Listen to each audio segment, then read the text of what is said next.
We're starting you guys in 5, 4, 3, 2.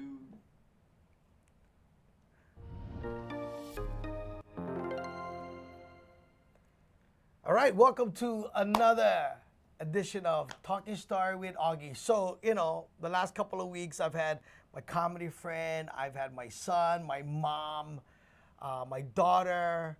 And when you go online and you search Augie T, you know what pops up? Who is Augie T's wife? Why are people so nosy to know who my wife is? So I just thought, I'm gonna crush it today. I'm gonna interview my wife. So I'm excited to have my beautiful wife doing the show with me today. Ladies and gentlemen, this is my wife, Kim. Hi. I'm so nervous to be Why? here. Why are you I don't so know. I'm nervous? never on this side. I'm always on the other And side. by the way, I'm usually on that chair, but you came in and you automatically said, no, I'm sitting here. Well, this is our side. Like when I'm with him, I'm always on this side. Okay. Well, welcome to the show. Thank you for having me. And thank you So for excited. wanting to do this because you see, right? You've seen the last almost 30 years of not only the chaos in my life, but like a lot of stuff behind the scenes. Right. And, a lot of people go, oh, where's your wife, Augie? I didn't see your wife. Well, I finally get to have a conversation so that people can get to know a little bit about you. Right. Is that okay? Oh, yes, of course. You like the decorations? by I the way? love this plant right here. Yeah? It's my favorite part of your show. Stop playing. All right, so tell everybody a little bit about yourself. Because when people hear you talk, they automatically think you're not from here. Yeah, that's true. Well, I am from here. I was born here, actually. I was born at Tripler. My dad was in the Navy, and he was very insistent that we didn't speak pidgin in our household. So Okay. whenever he would hear pidgin, he would be like, wait, what did you say? And he's, he looks right at you. Yeah. What did you say? But you love when I talk pidgin, Oh, right? yeah, of course. That's why, you go totally, either go to someone like your dad or someone totally opposite from your dad. And I actually went opposite from my Right. dad. So Because we are opposite, very, right? extremely. Yeah, extremely we opposite. grew up at not in this. Well, we born the same year. We born on the same day of the. Don't give that away. Oh, okay. Well, but I was just saying we have a lot in common, but we're not a lot. Anything alike. Yeah. We're nothing alike. All right. So We're absolutely, positively opposite of each other. yeah. So dad is super Caucasian and white, right? Yes, my dad is super Caucasian. He's tall. He has very white skin, very blue eyes. Yeah. And then my mom was very short, very brown skin Filipino. Yeah. And my mom is very white, blonde hair, blue eyes, and my dad is very Filipino. Yes. So there's sometimes we've had stuff like they see us together early on, and people go, "Oh, who's that? Your sister?" Right? I know. My cousin did that. Yeah, he asked if we were brother and sister. And we look. I'm like, dude, come on, man. I don't think we look alike So at all. tell me about your family. Well, tell the people about your family. Okay, well, like I said, my dad was in the Navy. He was in the Navy for 26 years, and he retired. And then my mom was, she went to Bradford High School, and they met when my mom and dad were both in the same city, which was in Maryland, because my dad was stationed in Maryland, and my mom's dad was stationed in Maryland, because he was also in the Navy. So that's how they met. And then they just fell in love at first sight. That's what it truly was, love at first sight. They knew each other for 3 months, maybe, and then got married. Kind of like us, right? No. Never. Nothing like us. This is the most complicated relationship I've ever had. Right here. You mean when you never see, the first time you saw me, you never go, my God, yes. No, I didn't do that. Sorry. Okay. All right, continue. No, but I did fall in love with you very quickly, though. I did. Good comeback. So continue about your mom and your dad. No, so they met, they got married after 3 months, Okay. and then they had kids, and here I am. All right, so you are the oldest. I'm the oldest of 4 sisters. Yeah. This is crazy because she has all sisters and I have all brothers. And yeah, there's so much in common, but like nothing in common. Nothing in common, right. I Right? mean, I grew up in Pearl City, and that's basically it. I grew up in Pearl City, and then my parents, when I was a sophomore in high school, moved to Lompoc, California. Yes, that's a real place. and my dad was working as the physician at the federal prison there in Lompoc. And now that's where they keep like the most dangerous criminals, Right. like in the United States. Right, and I asked him one time, I said, is it okay if we go on a trip to visit your job? And he said, you can't go in there. Why? Do you see the armed guards with guns pointing down? No, you can't go there. I was like, oh, okay. I thought it was really interesting, though, because he would talk about it every day when he came home from work, so. Yeah, we have an upcoming episode where you get to see my daughter interview her grandpa, because this guy is pretty amazing. He talks about how hard it was for him growing up and how he really wasn't into school, and then all of a sudden, right? Yeah, you'll have to watch his episode. He actually didn't graduate from high school because he joined the military, I believe, when he was 16 or 17. He went straight to the Navy, and he was in the Navy for 26 years. And I guess to him, the whole thing of not getting that high school diploma was so important to him that all he did was study and study and study until many, many degrees later. Many degrees. Many degrees later. And he's still studying to this day. He's actually roped me into it, so. We're studying together, and it's really fun because my dad is 80, so. Yeah. Yeah. Yeah, no, you guys are so much alike. When I, when I go to the mainland and we just kind of hang out, I'm like, wow, just see like the exact same person. So tell me about your mom. Oh, my mom, she was a short little Filipino lady. She used to actually sing on Filipino Fiesta a long time ago when that show was airing. Like almost every Sunday, she would sing on Filipino Fiesta. So I guess that's where Mahea, our daughter, got her singing voice, because it's definitely not from me. So she used to do that, and she actually was my dad's personal secretary her whole life. Wow. So yeah, because he studied. Oh, kind of like me, like you're living. Well, you really are. I was gonna say slave, but no, I mean your live-in assistant. I'm kidding. Wait a minute, I'm the slave. What are you talking about? I'm kidding. You're the slave. Yeah. All right. We have a lot of fun together. Yeah. Yeah, see that? so wait, okay.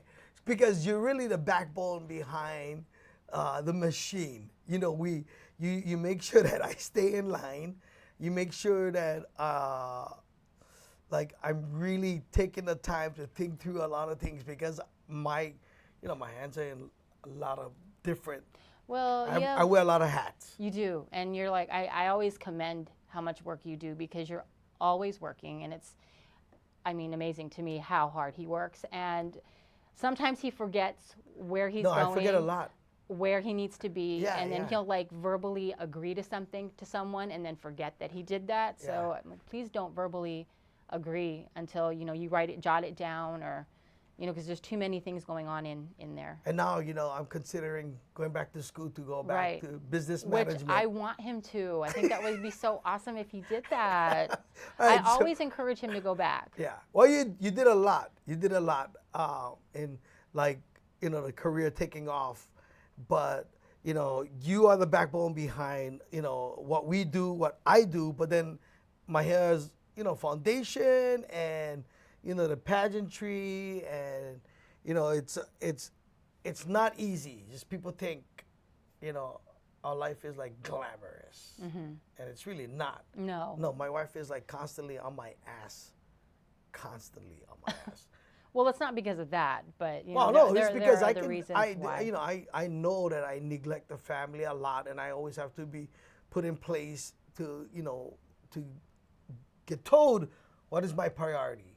And I appreciate that, because you could easily like say, hey, enough, I don't want to do this anymore because, you're driving me crazy. You come home, you infused in work instead of like, hey, we're here, hello. So I appreciate that, because it takes a lot of patience to be around me. Right. It does. Yeah, no, but honestly, I feel that our relationship, if we didn't have all of these things going on all the time, we wouldn't be who we are. So we do this for a reason. I mean, I remember when you first started comedy. I remember seeing your first comedy show, the very first one you ever did, and I was amazed. I didn't understand what he said. But the people in the audience were laughing really hard. You don't understand what I was saying. He had 5 minutes He had 5 minutes, and this was where at the old Honolulu Comedy Club in Waikiki, yeah. And it was like 5 minutes. It's like, and he just, I know it was a doo-doo joke. I know that. But I couldn't really understand what he was saying. He was talking so fast. And so everybody was cracking up. And then after that, the manager came out and he was like, you were really funny. He didn't understand you either. He never understand. Yeah, so he was like, I didn't understand you, but you come back next week. And that was it. And I was just like, you know, you have a gift. You really have a gift to make people laugh. And he would make me laugh. So it's hard to make me laugh. One of the things that I appreciate, like, you know, we were sitting in Burbank. You remember that time we were sitting in Burbank and we just finished watching the Jay Leno show. And I was like, I don't watch Jay Leno. Why are we going to Jay Leno? You just wanted to go because the experience of being on a live TV show. Right. But I remember we were sitting on cafe and he was like, you know, you gotta think outside the box. You should send your audition tape to Jay Leno. I was like, really? And one of the things that you constantly like encourage me is that, Augie, you gotta think outside the box all the time. Well, I think one of the things that really stuck with me early on in your career was how many people just automatically thought that you could only do local comedy because of the way that you were talking. Right. And comedy to me is universal. If you explain it a little bit, no matter what you're talking about or how you're talking about it, like George Lopez, for instance, when he's doing comedy, he'll automatically speak Spanish in some parts of his act. But you don't, if you don't understand Spanish, you still laugh because whatever he's doing is funny. So I was always behind you, like no matter what you're saying or doing, people think it's funny. Right. So you should go out there and try to make people laugh. Not just here in Hawaii, but just move past Hawaii and try to do other things. Right. Which was difficult back in our time, because back in no the social olden media. days, because there was no social media. Everything was like you had to call or you had to write. Or send videotapes. We had computers, yes, but you had to have like what is that called? A media kit. Yeah. You had to have a media kit to send, and you didn't have that. Nope. So we were just basically sending like little clips of things that we did have. Right. And praying and hoping, oh, maybe somebody Well, that's the will. reason why we did Live from the Hawaii Theater, because we wanted a business card to send out to the world. Yes, to have something to show people. So. Right. And even that, I mean, how many people said I wasn't able to, he's not going to sell at Hawaii Theater. It was so frustrating because people just don't believe. Yeah. You know what I mean? So I would always tell you, no matter what, I believe in you, you believe in you, so let's just try to do this. That's all I need, honestly. That's all I need. Sorry. Yeah, so I always would wonder, like, why is he so down on himself? But until I actually heard a conversation that was being said, I heard it myself about how they thought about the way that you speak. You heard a lot of conversation, right? A lot, because you've been in radio for a very long time. Right. And so I overheard a conversation. They probably didn't know I was his wife because I stay in the background a lot. Right, and like I said in the beginning of this interview, that's like one of the biggest questions online. Who is Augie T's wife? And you heard a lot of things in the bathroom when I did comedy, right? You used to do comedy down at Dole. You don't need to be very descriptive. I'm not going to be descriptive. At comedy shows. Yeah, right? You did comedy shows, like weekly comedy shows. I remember when you guys were doing it at Dole. Remember you guys had that Dole comedy show? Yes. It was always sold out. Always. Yeah. Always. 2-3 nights. Sometimes like 2 shows a night. Every 2 weekend, shows on Friday, 2 week. shows a Saturday, and then Dave and Buster's as well. Oh man, for like 2, 3, 4 The years. Pagoda. Yes, like constantly every week shows like lines out the door. Yes. And I look back and I go, Mike, imagine if we had social media back then. It was amazing. I mean, those were like amazing times. I just remember I would be frustrated because, you have to do 2 shows and we have to stay there all night. And Mahea was a little baby and the other kids were restless, and so, it was a lot, but we did it. Yeah. And I remember you had some big time name guys come in and we got to meet some really famous people. You got to kiss the rock. I got to kiss the rock on the mouth. On the mouth. Okay, we can end now. Because you know what she said too when she did that? It's like, oh my God, he smells so good. And in my head, I was like, well, he kissed me. No, but look in my head, it was I was like, accidental. It wasn't like I was trying to do that. But it's like, I get it. Yeah. That's all right. I'm good. I'm good. Because Sorry. what you said and like, oh, he smelled good, and in my head, I never like say it out loud, but like I was like, he does smell. You knew he smelled good Oh too, my because I God. could I tell would you. want to kiss him in the mouth. That's okay. I got you. Okay, that's good. What was I saying? So you would hear a lot of things. Okay, so sometimes I would be in the bathroom and other women were in there and they didn't know I was your wife and they'd be saying stuff like, oh my God, I got to touch Augie's backside because you were taking pictures. And when they were taking pictures, they automatically would just put their hand down there like.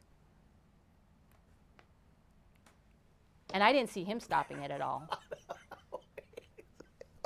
Or they would say, oh, I have this tattoo. Yes. I have this tattoo. I saw it all. But you're But see, never jealous. I'm not a jealous wife. And you know, like, No, I'm that's not. just part of the whole Right. process. Right. You can't be jealous and have a husband in this industry. You have to trust that he's not going to do anything stupid. Yeah. And I've done I've done many things. And I've constantly have to apologize, like on a daily basis with you? Usually. Because we're daily trying to do basis. a YouTube channel, it's called the Argument Channel. Let us argue for you channel. We argue, so you don't have to. That's right. But Augie's a handful. I mean, you're a handful because you have so many things going on all the time. And I always wonder how you do it.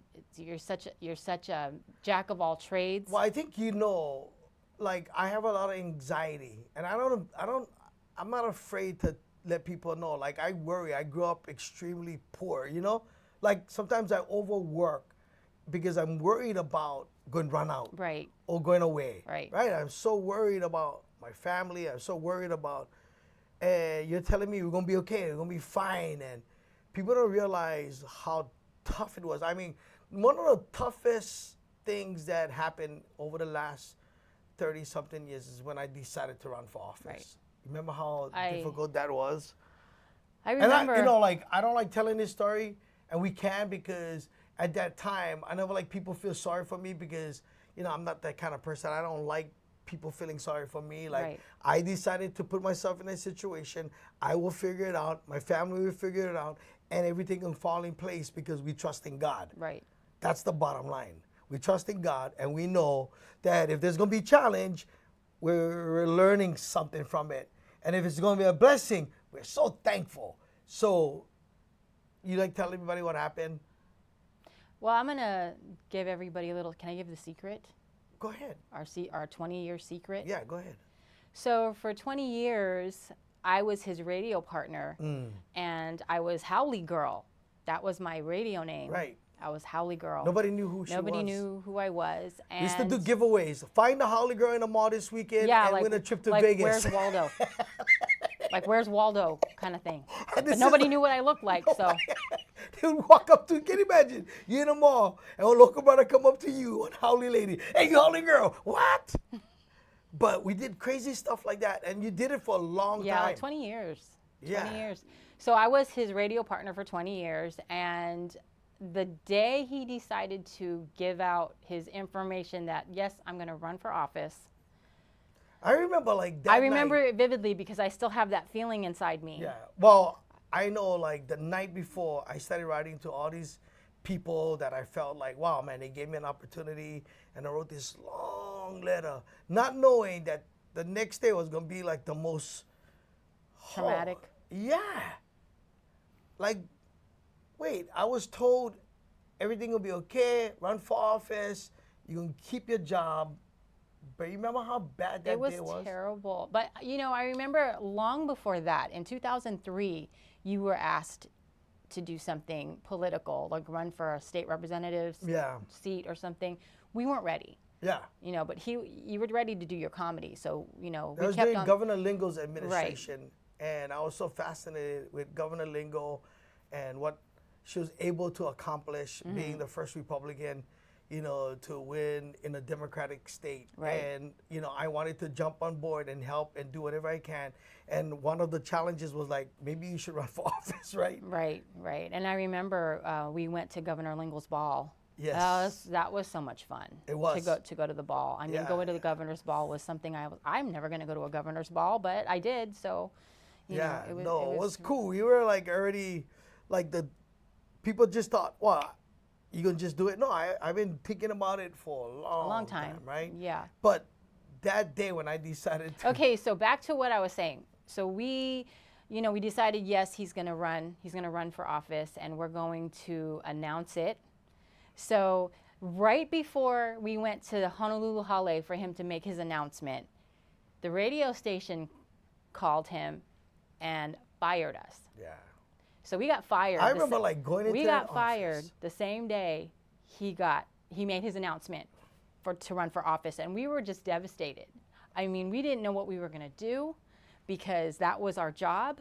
Yeah. And they fired him the day he decided to announce. And I came this close to saying, I'm not gonna do it because I gotta go back to work. I gotta take care of my family. And this is right when COVID hit. And people Right were when saying COVID stuff hit. like, oh, he's just doing it because it's a political stunt or a marketing stunt. You remember how brutal people were? People were really brutal. He's just doing it as a, No, a promotion. The best one was, he's just a comedian. He's just joking, you know? And it's like, he's not, though. I mean, people don't really know the background of how much philanthropy you've actually done in the past 25 years. And not only that, but I already had knocked on so much doors prior to making the announcement.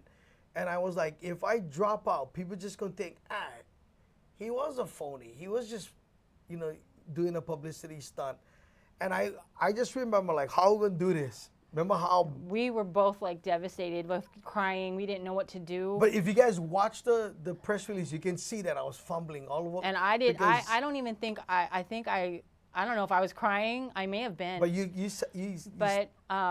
see if you go back because it's on YouTube. You'll see how, like, I really wasn't confident in what I was saying because I was too busy thinking about like how, like. What are we gonna do? Oh man! And I went back and I told them, you need to take this out of this contract. I was so mad. Well, his boxer was Kalihi boxer was coming out.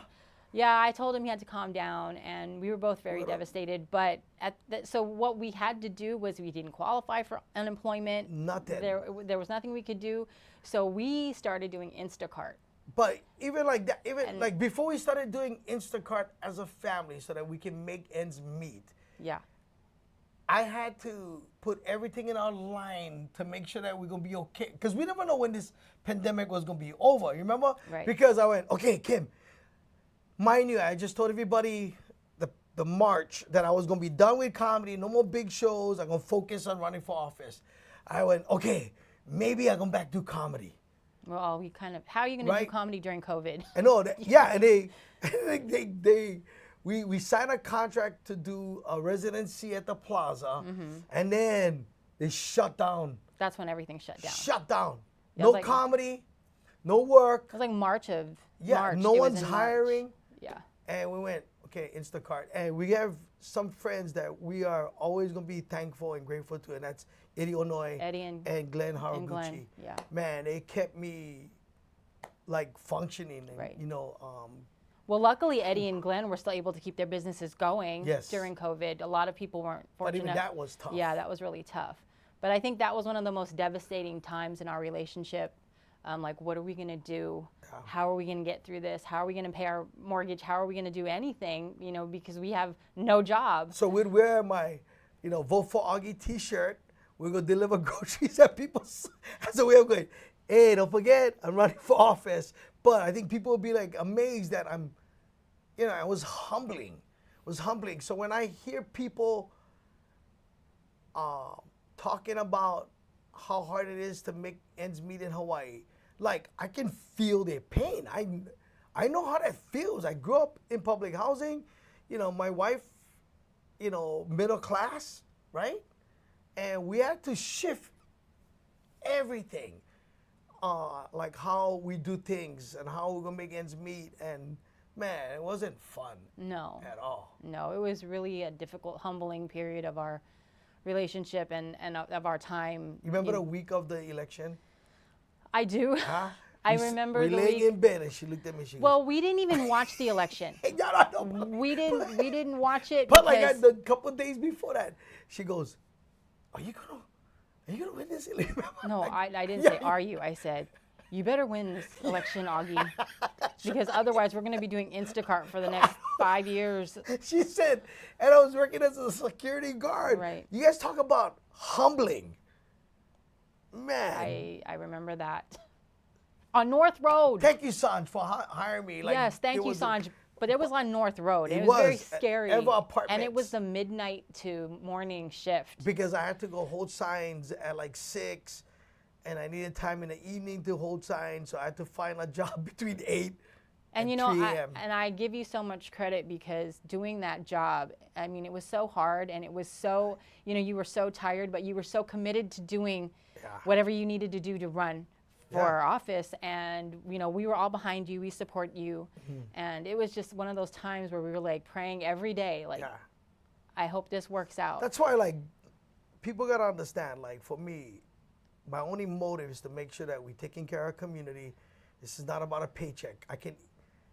After going through what we went through, finding a job, taking care of your family, I can do that, right? But, like, I am not going to ever take for granted, what I have. And I'm always totally grateful and thankful for, everything that God's given us. Yeah, and I believe that you truly feel that it's for the people that you do this, because otherwise, why would you do this job? Even with comedy now, I'm just doing it for my own mental health. Well, comedy's your thing. Right. I mean, it really is. So you're really good at it. Wow.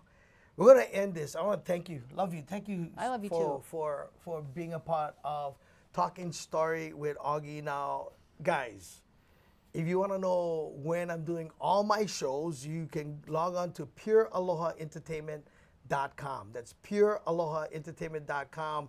I still do MC. I still do parties. I still do corporate events. I still do all the things that I love doing because, I'm very blessed. And I know that I can do all these things because I have a supportive family, a supportive wife, and I love to serve my community. So I always tell people, you can do everything you love doing and you can still serve your community.